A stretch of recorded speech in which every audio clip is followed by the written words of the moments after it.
Good day, lovelies, and what a great day it is. I'm trying to film from like different points in my room, so I may or may not have pants on right now, but you don't know that, and that's great. So hey guys, how are you? How was your week? I hope it went super well. I hope you found the love of your life. I hope you hugged your best friend, whatever. I hope you just had a great week this week. But today I wanted to talk about something that is kind of hard for me to talk about because I struggle a lot with it, and it is not anxiety, so don't get worried about it and click out of this video because you get uncomfortable. It's actually being able to be wrong, and I think it's really important to talk about this because we're taught that wrong equals bad grades in school. So I wanted to talk about this. I think it was Henry David Thoreau that talked about how, you know, it's important to stand strong in what you believe in, but it's also important for you to accept when you're wrong. It's really difficult, number one, for me to handle, but I think it's difficult for a lot of America's teens to handle, and America in general. But yeah, I just wanted to talk about some ways that we can maybe be wrong sometimes. Number one, just general facts in school. If you raise your hand and get an answer wrong, you kind of want to like argue with the teacher and be like, are you sure that I'm wrong? Are you sure that bleh? And sometimes, you know, it's hard to accept the fact that maybe we aren't that smart sometimes in some subjects.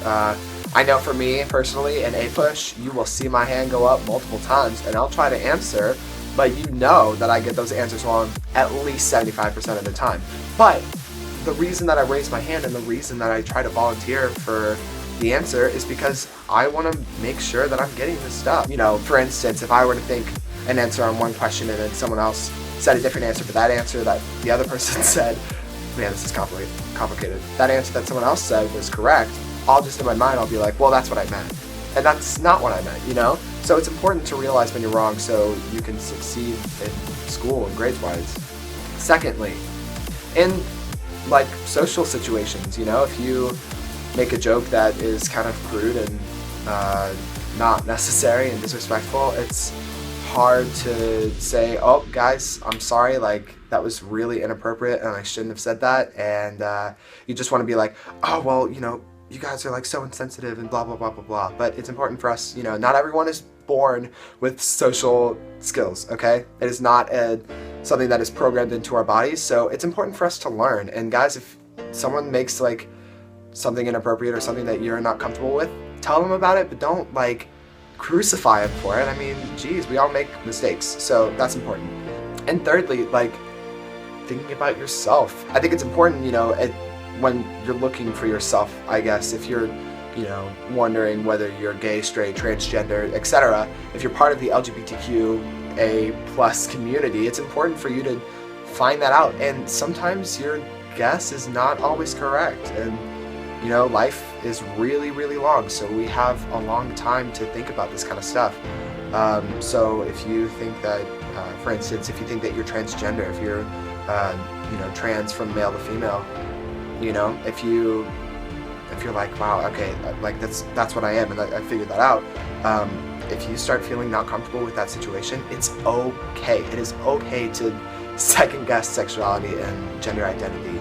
It is okay. I'll say it again. It is okay to second guess whether you're part of the LGBTQA+ community or not. It's okay. If you think that you're gay and you turn out to be straight, that's okay. If you think that you're straight and you turn out to be gay, that's okay. If you think that you're trans male to female, but you turn out just to be identified as gender fluid or gender, you know, what gender you were assigned with at your birth, that's okay. It's okay to look for yourself, because it's not, you shouldn't make a decision for your sexuality and your gender identity for other people. You know, you should make it for yourself, and you should try to figure out who you are and inside. So guys, thanks for joining with me. I'm sorry if this video is a little short. I'm kind of crunched on time. It's right now 3 o'clock on Saturday, so I'll edit this and have it up really soon. Guys, I really appreciate you guys watching my videos. Make sure to leave a like and don't forget to subscribe if you're not already. I'm so close to like 100 subscribers, and I'll make a big video for that. But I wanted to try to do something that was kind of cool for my videos, because I don't really like have like an introduction kind of, and I want to make an introduction. So if you guys saw last week's video about what makes you happy, I would love for you guys to send in some information about that. So I will open up a Google Drive, like Gmail kind of thing, and if you want to record yourself, say your name and say what you're happy about, and then I'll leave the directions of what to do with that in the description below. But yeah, I think that'd be really cool, and I would love to have some, some happiness in the beginnings of my videos, especially if they're sad ones, because that might happen. You never know. I don't know. I don't know what I'm gonna make until like the day of. So, but yeah, guys, thanks so much for watching, and I will see you next week. Don't forget to leave a like and subscribe, and comment down below what makes you happy and what you're excited about this week and what you're uncomfortable with, because we're all uncomfortable. We're never comfortable. Yeah, share this video with your friends, and I love you guys. All right, I love you, my lovelies. I will see you next week. Mwah, mwah, mwah.